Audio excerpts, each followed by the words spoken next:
छंछर जे ॾींहुं मच्छी खाइण कीअं आहे? छा वाकई छंछर जे ॾींहुं मच्छी खाइण खां मना आहे या शरीयत में छंछर जे ॾींहुं मच्छी खाइण खां मना थियल आहे? तमामु मालूमात अवां दोस्तनि जी ख़िदमत में अर्ज़ु कंदुसि। अचो त शुरूआत कयूं।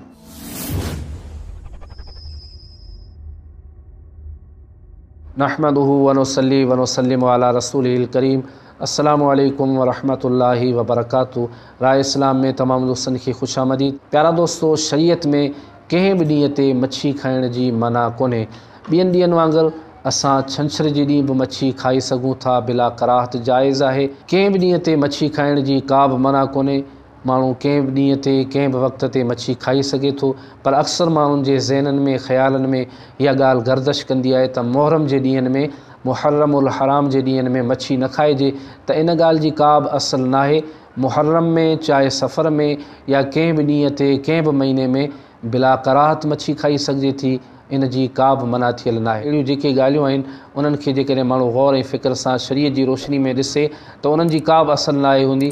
लेकिन अक्सर माण्हू अहिड़ियुनि ॻाल्हियुनि खे बनाईंदे शरीयत जो हिसो बनाए छॾींदा आहिनि त बाबा हीअ शरीयत में मना आहे। जेकॾहिं माण्हू शरीयत खे गौर ऐं फ़िक्र सां ॾिसे त यकीनन कई अहिड़ा मसाइला आहिनि जिन जी शरीयत सां जिन जो को बि ताल्लुक़ ऐं वास्तो नाहे हूंदो, लेकिन अवाम उन्हनि जे ज़हननि में ख़्यालनि में हीअ सुवाल गर्दिश कंदे कंदे इन ॻाल्हि ते पका थी वेंदा आहिनि त बाबा हीअ शरीयत में मना आहे।